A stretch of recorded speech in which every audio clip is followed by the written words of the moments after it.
ಕರ್ನಾಟಕ ಜಾನಪದ ಪರಿಷತ್ ಬೆಂಗಳೂರು ತಾಲೂಕು ಘಟಕ ಚಡಚಣ ಹಾಗೂ ಶ್ರೀ ಗುರು ಚಂದ್ರಶೇಖರ ಮಹಾಸಂಸ್ಥಾನ ಹಿರೇಮಠ ತದ್ದೇವಾಡಿ ಸಹಯೋಗದಲ್ಲಿ ತದ್ದೇವಾಡಿ ಮಹಾಸಂಸ್ಥಾನದ ಹಿರೇಮಠದ ಪರಮ ಪೂಜ್ಯ ಶ್ರೀ ಎಲ್.ಜಿ. ಹಿರೇಮಠ ಅವರ ದಿವ್ಯ ಸಾನ್ನಿಧ್ಯದಲ್ಲಿ ವಿಜಯಪುರ ಜಿಲ್ಲೆಯ ಚಡಚಣ ತಾಲೂಕಿನ ಸುಕ್ಷೇತ್ರ ತದ್ದೇವಾಡಿ ಗ್ರಾಮದಲ್ಲಿ ಹಳ್ಳಿಯ ಜನಪದ ಸಿರಿ ಕಾರ್ಯಕ್ರಮವನ್ನು ಹಮ್ಮಿಕೊಳ್ಳಲಾಗಿತ್ತು. ಅದ್ದೂರಿ ಜಾನಪದ ಸಿರಿ ಕಾರ್ಯಕ್ರಮದಲ್ಲಿ ಅನೇಕ ಊರುಗಳಿಂದ ಬಂದ ಕಲಾ ತಂಡಗಳು ಭಾಗವಹಿಸಿ ತಮ್ಮ ಕಲೆಯ ಮೂಲಕ ವೀಕ್ಷಕರ ಕಣ್ಮನ ಸೆಳೆದವು. ಜೊತೆಗೆ ಕಾರ್ಯಕ್ರಮದಲ್ಲಿ ಅನೇಕ ಭಕ್ತಿಯ ಕಾರ್ಯಕ್ರಮಗಳು ನಡೆದು ನೆರೆದಿದ್ದವರ ಮನಸೂರೆಗೊಂಡವು. ಇದೇ ಸಂದರ್ಭದಲ್ಲಿ ಅನೇಕ ಗಣ್ಯರು ಕಾರ್ಯಕ್ರಮದ ಬಗ್ಗೆ ಮಾತನಾಡಿ ತಮ್ಮ ಅಭಿಮತವನ್ನ ವ್ಯಕ್ತಪಡಿಸಿದರು.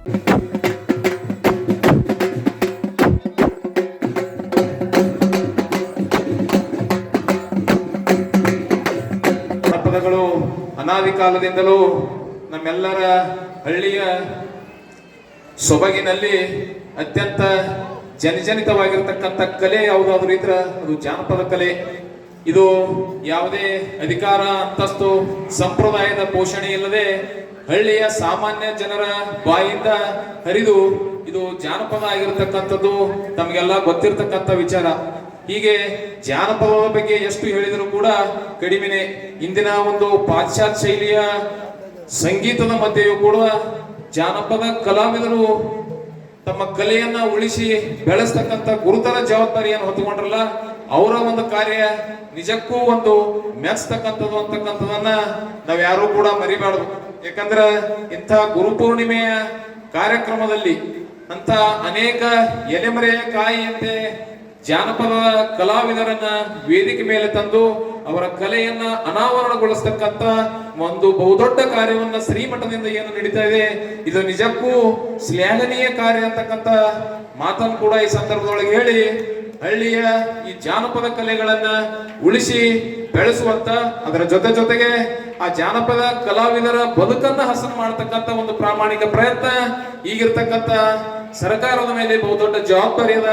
ಆ ಜವಾಬ್ದಾರಿಯನ್ನು ಕೂಡ ಸರ್ಕಾರಗಳು ಮುಂದಿನ ದಿನಮಾನದೊಳಗ ನಿರ್ವಹಿಸಿಕೊಂಡು ಹೋಗಲಿ ಅಂತಕ್ಕಂಥ ಒಂದು ಆಶಾದಾಯಕ ನುಡಿಗಳನ್ನ ಈ ಸಂದರ್ಭದೊಳಗೆ ತಿಳಿಸಿ, ವಿಶೇಷವಾಗಿ ಗುಲ್ಲಕ್ಕ ನಡಿ ನಮ್ಮ ಹೊಲಕ್ಕ ಶೀತನೆ ತಿಲ್ಲಕ್ಕ ಹೋಗೋಣ ನಲ್ಲಕ್ಕ ನೋಡ್ರಿ, ಇದನ್ನ ಮನಸ್ಸಿನಾಗ ಅಂದಾಗ ಎಷ್ಟು ಸಂತೋಷ ಆಗ್ತದೆ. ಅದೆಲ್ಲ ನಾವು ಮರೆತು ಬಿಟ್ಟಿವಿ.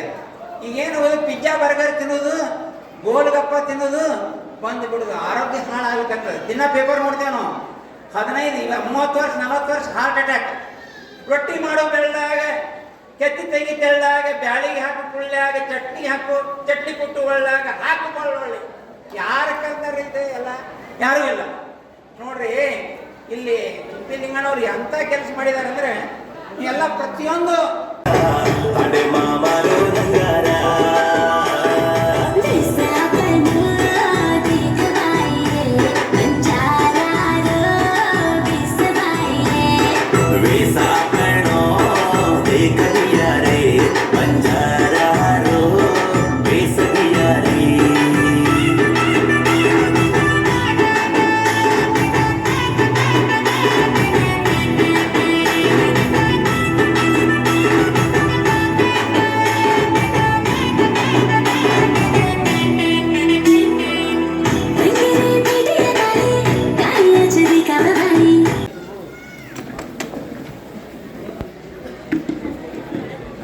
ಪತ್ರಿಕಾ ಮಂಡಳಿಯ ಸಹೋದರ ಸಂಮಿತರಿಗೆ ನಾನು ವೇದಿಕೆ ಬರಮಾಡಿಕೊಡ್ತಾ ಇದ್ದೇನೆ. ಅವರಿಗೂ ಕೂಡ ವಿಶೇಷ ಸನ್ಮಾನದಲ್ಲಿ ಎಲ್ಲರೂ ಜೋರಾಗಿ ಚಪ್ಪಾಳೆ ಮಾತಾಡ್ತಾನೆ ಇರಬೇಕು ಅನ್ನೋ ಮಾತನ್ನ ಹೇಳ ಬಯಸ್ತಾ ಇದ್ದೀನಿ.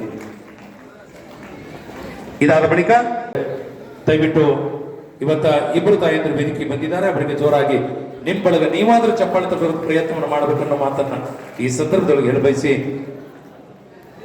ಹಾಗೇನೆ ಸಹೋದರಿ ಸಭಾಪತಿ ಅರುಣ್ ಪಾಟೀಲ್ ಅವರ ಶ್ರೀಮತಿಯವರು ಕೂಡ ವೇದಿಕೆ ಮೇಲೆ ಕುಳಿತುಕೊಳ್ಳಬೇಕು. ಅವರಿಗೂ ಕೂಡ ಶ್ರೀಮಠದ ಪರವಾಗಿ ಸನ್ಮಾನವನ್ನು ನೀಡ್ತಾ ಇದೆ. ಸಿದ್ದಾಪುರ ಗ್ರಾಮದಿಂದ ಅವರು ಕಲಾವಿದರಾಗಿ ಬರದೆ ಇವತ್ತ ಶ್ರೀಮಠದ ಶಿಷ್ಯರ